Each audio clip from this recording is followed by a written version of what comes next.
Hey guys, how's it going? Geek here, hope you're doing well. Glad you could join me tonight as we will be talking about this absolute giant in front of us. This is a Dell Precision 690. This thing comes from around 2006, and I got this one for around £10 off of Gumtree, which I think is not too much of a bad deal. And I thought today we just have a look around and see what makes this thing special, because this thing is a quirky machine. Apart from its humongous size, it has quite a lot of upgradability and some other things that I will discuss later. Otherwise, it'll just spoil everything, and what's the point of watching this video? But like I've mentioned before, I'm going to try and make my videos as short as possible, because I know I yap too much, and based on what the statistics say, people don't really like watching the videos for too long, so why bother making it that long, right? So we're going to start off by having a look around it like usual, then we'll look at the inside, boot it up, try a few things, and then wrap up the video. So let's have a look at the exterior, which is quite unique, I must say, and we'll go from there. So here we go. Okay, so looking at the front of the machine, it is obviously quite tall, as I mentioned. I'm not really sure how tall it is exactly, but most machines that I have in my collection tend to be around this high, up to here. They would only have just 2 optical bays and that's it, but this thing goes all the way to the top, as you can see. And just looking from the, I guess we'll just start off from the bottom, and lots of ventilation here. This whole thing is a metal front panel, very nice. I believe the smaller and cheaper models that came with the Core 2 Duo and the Core 2 Quads and all that had a plastic front that was they look very similar. It's just that those models only had 2 5.25 bays and one 3.5-inch bay rather than 4 of them, or rather 3 of them, and no adapter. But yeah, appearance wise they're all pretty similar. Above the ventilation and the side stuff, we have the old Intel Xeon sticker, which is not something you see that often anymore, and the N series sticker, which was Dell's classification for computers that didn't come with an operating system.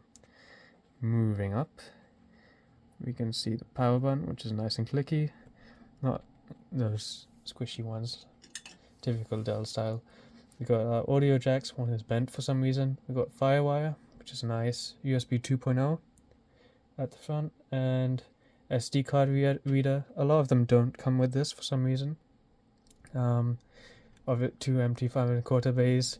You can have another CD drive, DVD drive, or you could spec a cold swap bay here for another 3.5-inch drive, hard drive. So that's quite cool. And just up here we have a regular DVD read and writable. There's a bit of damage around this whole thing, but oh well. Now let's have a look at the sides, or this side first. So on the right side we have pretty basic panels. Just got a side handle, the release handles on the side, which is a bit odd for a Dell machine of this era. And you can see a bit of the ventilation there, which is, I like this design, and it's quite similar to what the Dimensions had at the time. And let's have a look at the other side. On this side, nothing special, just a few marks up there. Can't really see them. And only funny thing about this side to note, and the top actually, they're held together with double-sided sticky tape. I don't know if they're supposed to be riveted or if they're like this from factory, but my goodness, man, what was going on at Dell when they thought let's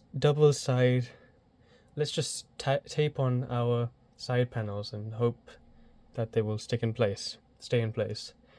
And spoiler alert, they don't really. Well, this one has, but the top panel, if you tug on it a bit too hard or you're picking the thing up, there's a chance it might come off. Anyways, now to the rear.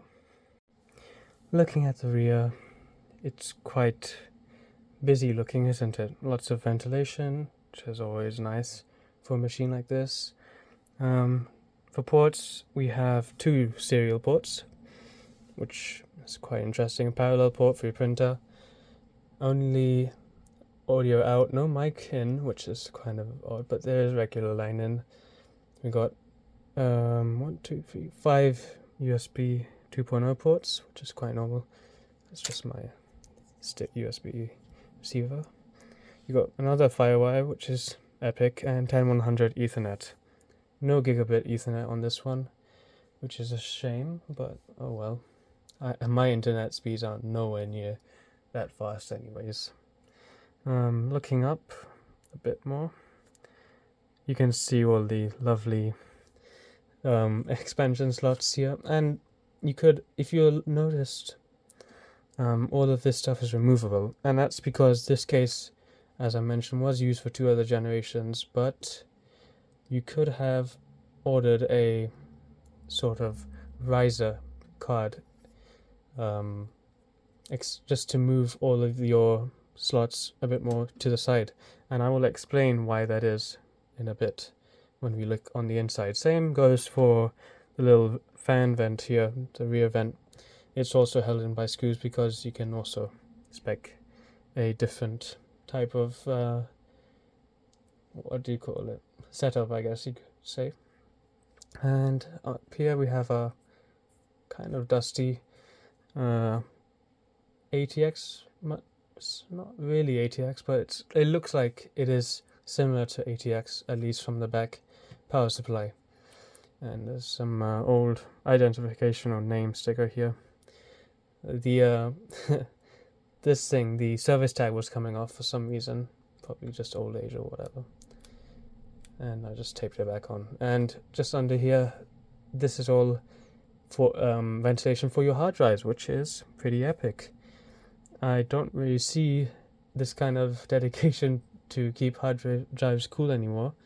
So yeah, good on Dell for that. Wish they kept that for the newer models. Actually, my one has it, but I believe some of the later ones or the current whatever it is that they are selling now for instead of the Precision name plate does not have this. So yeah, oh well.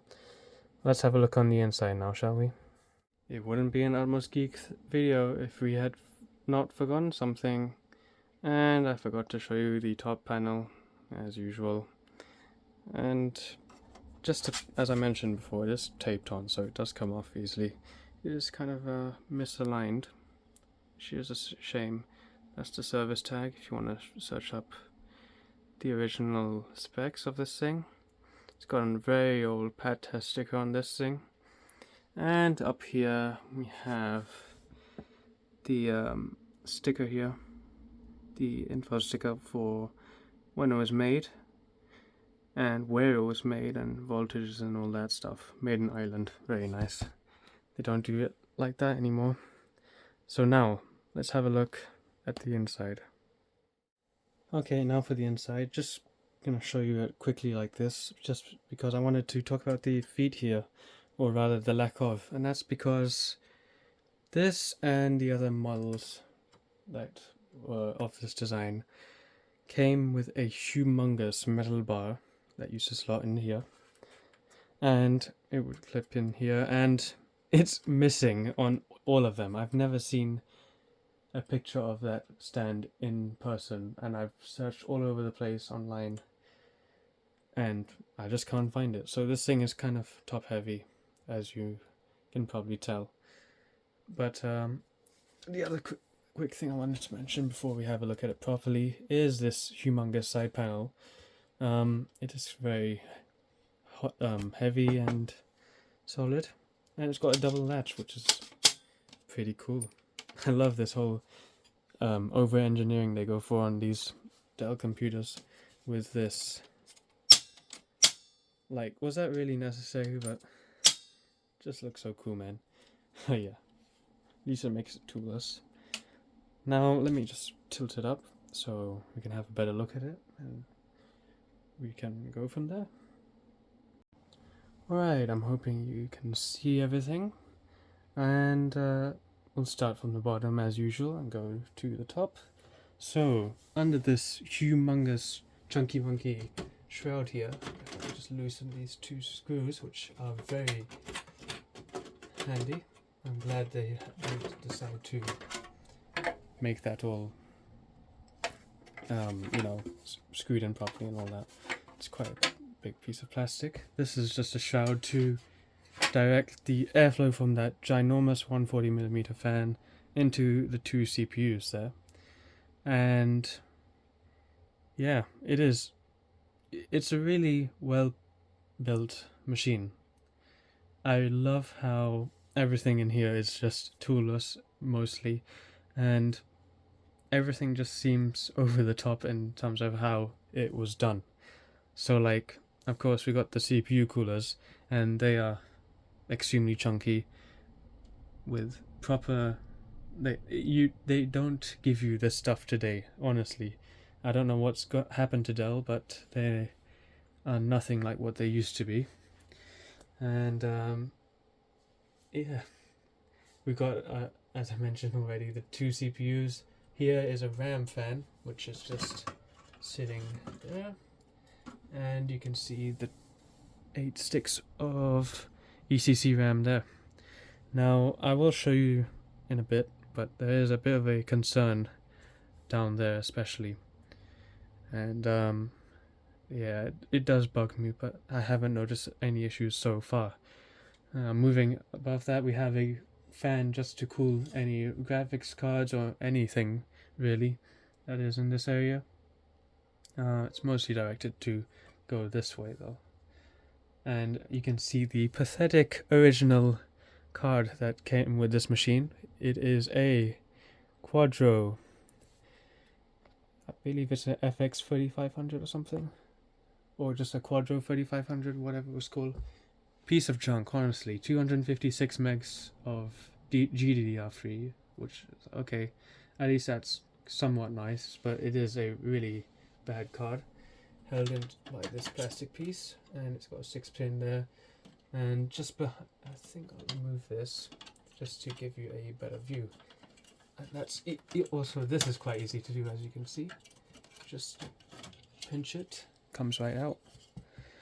And hopefully you can see there's a one PCIe slot here. Underneath it, I don't believe there's one more slot under there, and that's just like this one.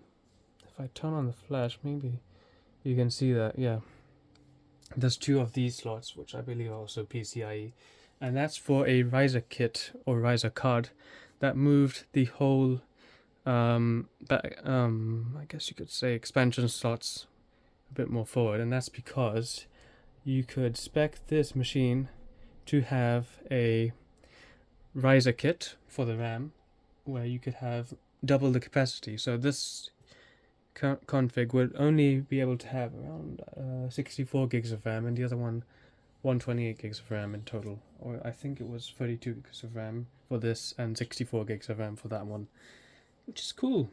And in that circumstance, you would also have, you wouldn't have this fan here, you would have a rear fan, which is why this thing is removable, the rear grill. Yeah, it's nice that they gave that option.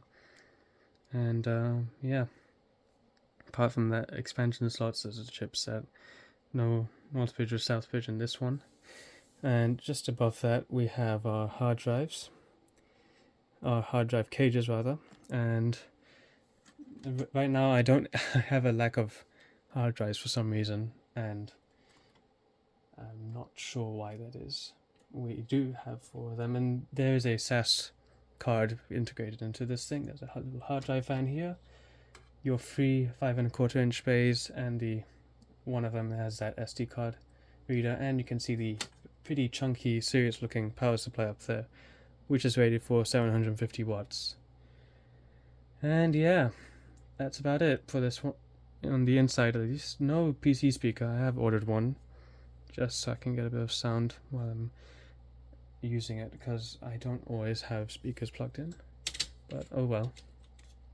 And the only other thing to note for the interior, apart from what's hiding down there, which is very annoying, it smells a lot like degrading plastic, even though everything is pretty tough. There's nothing here that is cracking or anything, so I need to take everything out and literally hose down the whole case, which is annoying. And the power supply also smells like that, so great, fun times. But yeah, let's have a look at what's hiding down there, and then we will finally boot up the machine. Dun dun dun.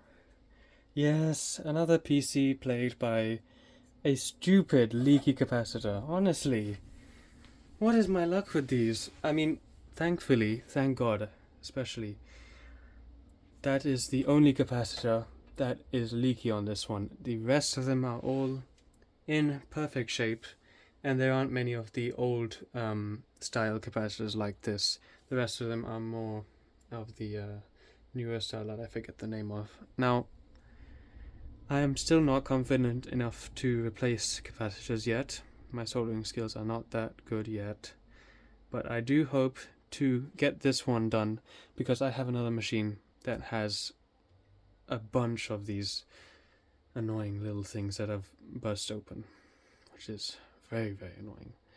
And well, we'll just, here I can give you a bit of a better shot at all the connectors up there, and that's, yeah. Oh, I've just noticed something. How odd. I was getting a bit of an error. Actually, I can talk about this whole thing right now. When I first got the machine, it was all dusty and all that, but some of the RAM sticks were falling out, and I just cleaned them up, reseated them, and the whole thing was working again perfectly. And RAM issue is quite common on these, unfortunately. And another thing I've noticed is there are some SATA ports here, and I was having a kind of issue where my SATA SSD on the top there, which is only a temporary 64 gig thing, was not being detected properly. So if I just plug it in, move the cable over there, and you know, that'll just fix that issue. So epic. And apart from these are the regular SATA, this is all related to the integrated SATA SAS controller, sorry. ATX power, front panel, this is for the SD card reader, that's for your ID DVD drive, your front panel, which looks a lot like a floppy disk connector. There's one more front panel, I think this is your front panel, sorry, and this one could be related to the audio or the USB. And then there's the chassis intrusion switch. So yeah, that's all the connectors up there. Oh, and one more thing, I did have to change the CMOS battery. This thing was sitting for a long time, just unused, and had quite a few silly memory issues, I guess. Or was just annoying somebody beforehand, and they just stored it away. But yeah, now let's boot up the machine. Alright, we got a trusty setup here. The AOC monitor, the soundbar down below, and off to the side is the computer itself. And just a quick note, if you can see that, the number 4 light on is, which is part of the Dell error code light thing. And that freaked me out, because when I got this thing, I thought this was some sort of error, considering it's off, but according to the manual, this just means that it is receiving power even though it is shut down. When it is on sleep mode, the light 3 and 4 light up, as well as the regular sleep blinking power button. But yeah, no way to turn that off, unfortunately. Let's turn the machine on though. It's quite loud when it starts up, and it gets even more louder if you decide to take off the side panel for any quick adjustments or anything like that. So let's go into the BIOS. I did update it to the latest version, which thankfully is quite easy to do with Dell's system, and I haven't had any previous failures with them, so yeah, that's good. It was on A01 before, I think I mentioned that already, and looks like this machine only got BIOS updates for 2 years, not like what they do these days. That's the service tag and all that. Here are the two CPUs, Xeon 5160s, 3 GHz, 1333 MHz front side bus, which is epic, pretty cool. I mean, 4 megs of cache each, and they're only dual cores. You can put quad cores in this thing, so you can get true 8-core performance, which is something I would consider doing if this thing actually lasts. I'm still a bit skeptical about the capacitors, but oh well, no hyperthreading, which sucks, but oh well. But yeah, here's the RAM, DDR2, ECC, fully buffered of course, and they run hot, which is why the fan was there, and you can probably put 32 gigs of RAM in this thing. I'm pretty sure you can anyways. And thankfully ECC RAM is cheap, dirt cheap, usually, so that should be quite easy to upgrade. PCI info, yeah, nothing to, it does show all of this stuff, which is pretty cool. Date and time, and it shows boot sequencer. Now here's a funny bit that I messed up earlier. I had the SAS controller on, and the SAS controller takes a little bit to initialize, so it takes a bit longer to boot up the machine. And usually people say to disable it, and I had to enable it for no reason, only because I couldn't find the silly SATA ports that were hidden under those cables. So now we have the yeah, that's right. We're using SATA 0, and the rest of them are off. That's for the DVD drive, and we have HCI on, so that's pretty cool.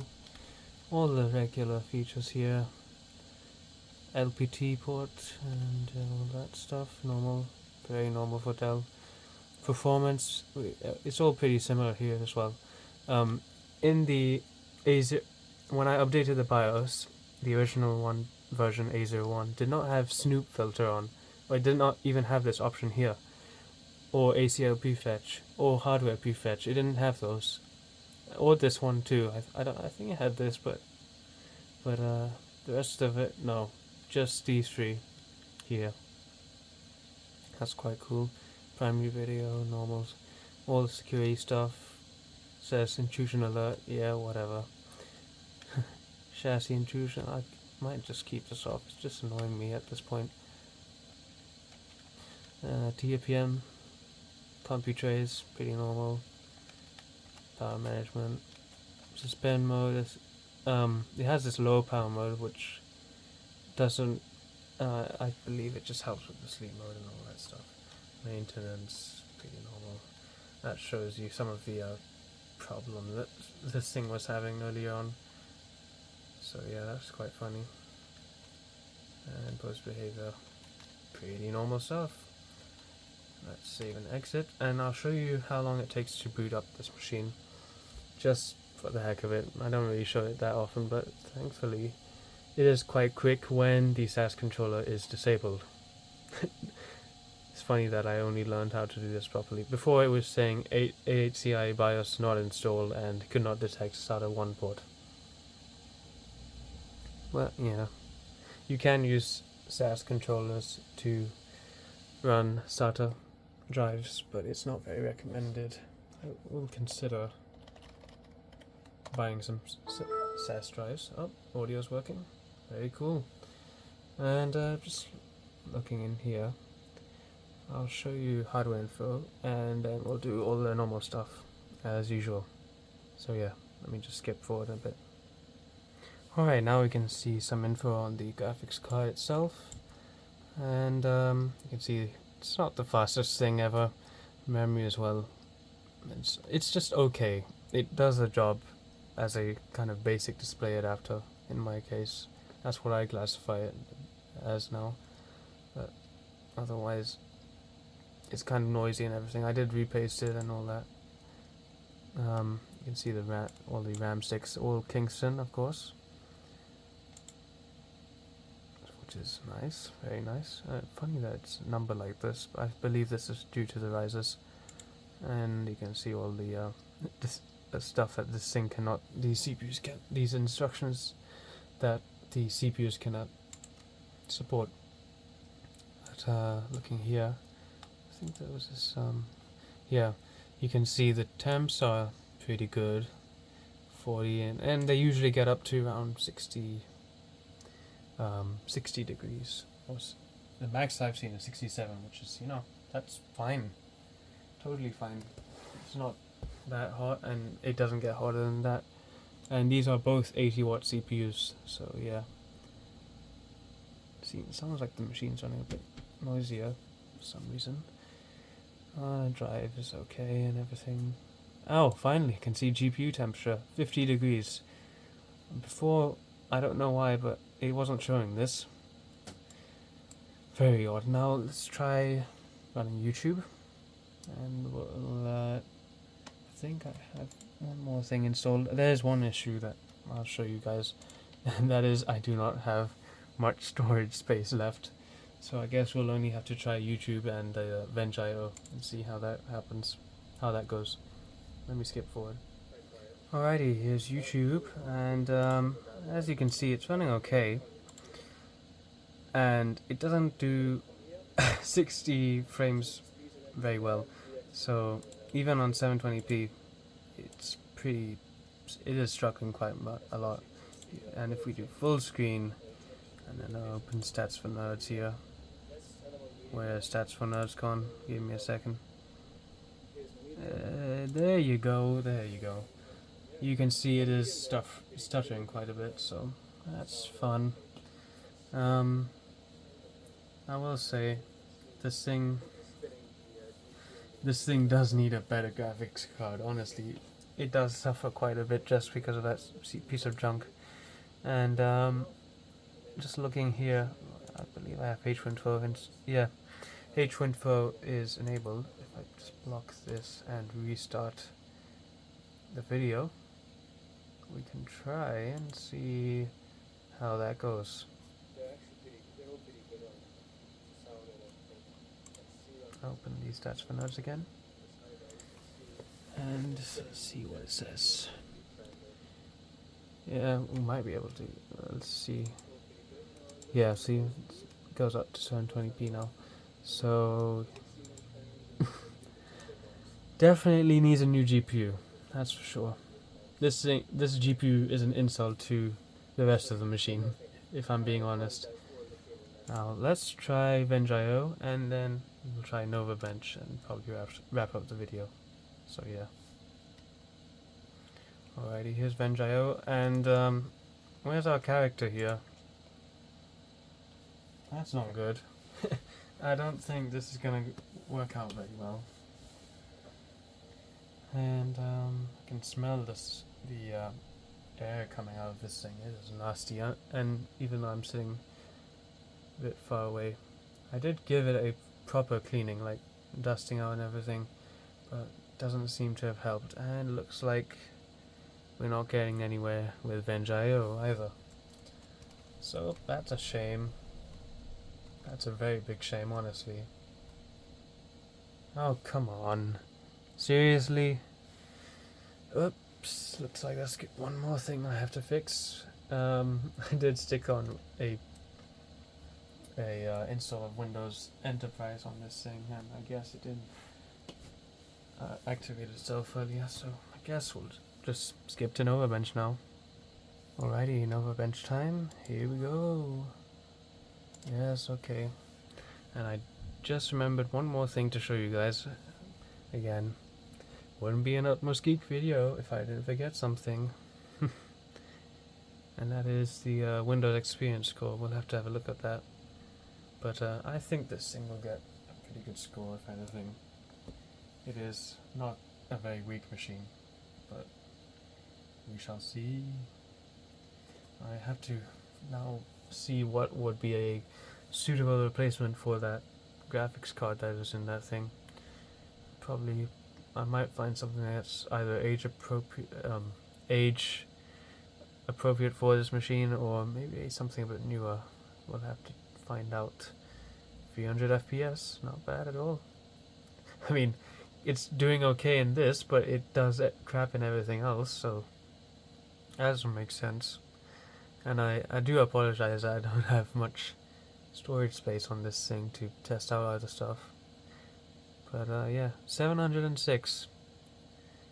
And that's not a bad score. I think I ran this a few times before, and I got like the highest I got was like 709, which is pretty much the same.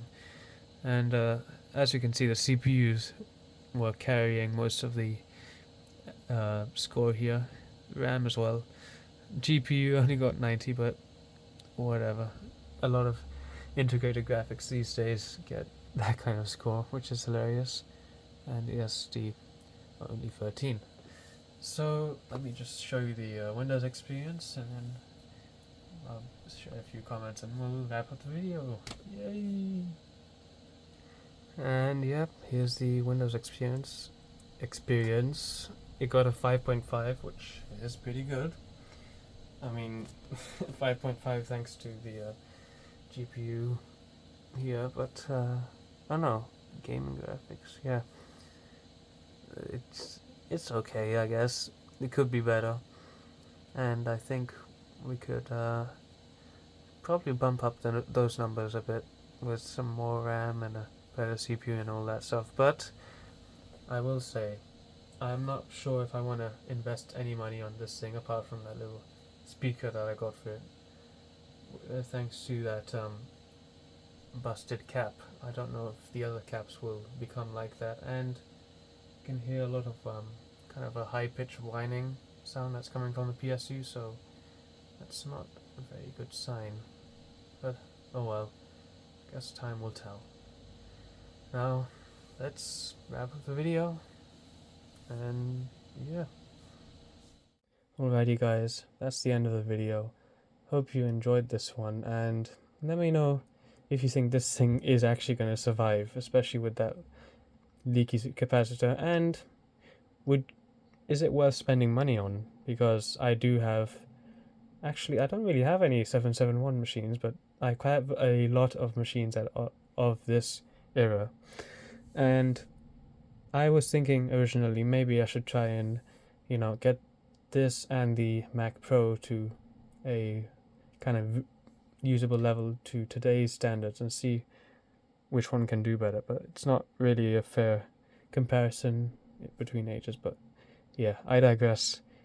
Let me know what you guys think of it, and I will be saying the same thing as usual, but nobody's going to force you to subscribe on this channel, but the option is always there. We do not do forceful subscriptions on this channel. It is not the Utmost Geek thing to do, and I'll hopefully see you in the next video. So bye for now.